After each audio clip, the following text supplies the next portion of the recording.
G20 शिखर सम्मेलन में शामिल होने आए कनाडा के प्रधानमंत्री जस्टिन ट्रूडो अभी भी भारत में हैं। 10 सितंबर को ही भारत से रवाना होना था, मगर विमान में आई तकनीकी खराबी की वजह से वो दिल्ली में ही रुक रहे हैं और अभी भी ठहरे हुए हैं। प्रधानमंत्री ट्रूडो को भारत से ले जाने के लिए कनाडा से विमान मंगवाया गया है। विमान से भारत पहुंचते ही ट्रूडो अपने प्रतिनिधि मंडल के साथ आज यानी 12 सितंबर को दोपहर में कनाडा जा सकते हैं।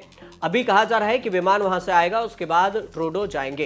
प्रधानमंत्री ट्रूडो को भारत से ले जाने के लिए कनाडाई आर्म्स फोर्स ने एक विमान भेजा है। ओंटारियो से रविवार दोपहर एक CC-150 पोलारिस विमान CFD टोरंटो बेस से रवाना हुआ। इसके साथ ही CC-144 चैलेंजर विमान भी है। दोनों विमान फिलहाल लंदन में है और वो भारत में आ रहा है और भारत से अब जाएंगे। विमान ठीक करने कनाडा से टेक्नीशियन भी आ रहे हैं।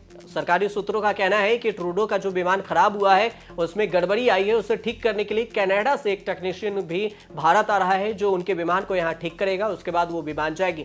अगर टेक्नीशियन विमान में हुई गड़बड़ी को ठीक नहीं कर पाते हैं तो लंदन से आए विमान में बैठकर ही कनाडाई प्रतिनिधि मंडल के साथ में ट्रूडो अपने देश कनाडा जाएंगे।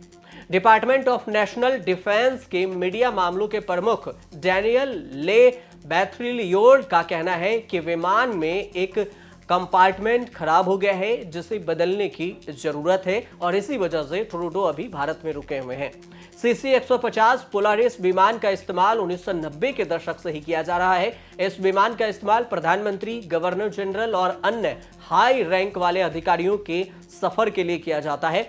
इस विमान में वाईफाई की सुविधा भी नहीं है। पूरे फ्लोर पर पावर कोर्ड्स लगाए गए हैं जिनके जरिए लोग अपना मोबाइल या लैपटॉप चार्ज कर सकते हैं। दरअसल जिस वक्त इस विमान को बनाया गया था उस वक्त वर्तमान समय की कई सारी टेक्नोलॉजी मौजूद नहीं थी। विमान के अगले हिस्से में एक छोटा सा केबिन है जिसे प्रधानमंत्री या गवर्नर जनरल के लिए बनाया गया है और उसी में वो रहते हैं। जब भी कहीं जाते हैं तो सफर करते हैं। बाकी के विमान में ठीक वैसे ही सीटें लगी हुई है जैसे किसी आम विमान में देखने को मिलती हैं।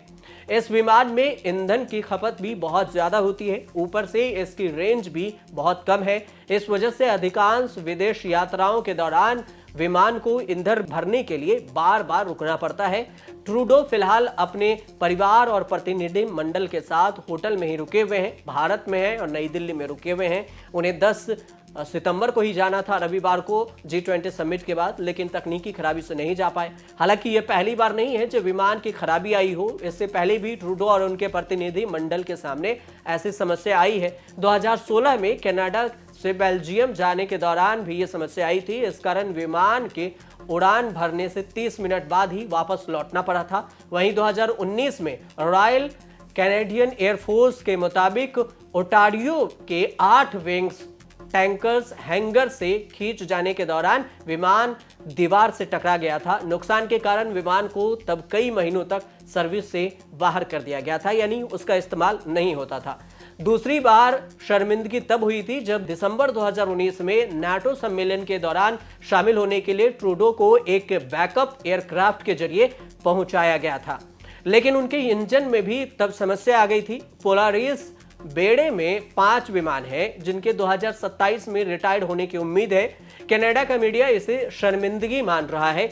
एक वीडियो सामने आया है जिसमें कनाडा के CTV की पत्रकार एनजी बजार्न ओलिवियर ने कहा है कि भारत में यह दूसरी बार कनाडा की सरकार के लिए शर्मिंदगी का मौका है। जिससे पहले जब 2018 में कनाडा के PM भारत गए थे तब उनके भारतीय कपड़ों के पसंद की आलोचना की गई थी और वह ट्रिप एक डिजास्टर थी। इसको लेकर भी आलोचना हुई थी, उनके कपड़ों को लेकर आलोचना हुई थी। लेकिन अब जब 10 सितंबर को वो G20 सम्मेलन के बाद कनाडा नहीं लौट पाए और उनके विमान में तकनीकी खराब आ गई है और वो 2 दिन से भारत में ठहरे हुए हैं, तो अब उनके विमान को लेकर भी उनके ही देश के मीडिया द्वारा ये आलोचना किया जा रहा है और उन्हें शर्मिंदगी बात कही जा रही है कि उनके तकनीकी विमान खराब हो गई और जिस वजह से वो दिल्ली में ठहरे हुए हैं। फिलहाल आज उम्मीद जताई जा रही है कि उनका विमान आने वाला है और आज कनाडा के PM अपने देश लौटने को पूरी तरह से तैयार है। आप देखते रहिए न्यूज़ तक।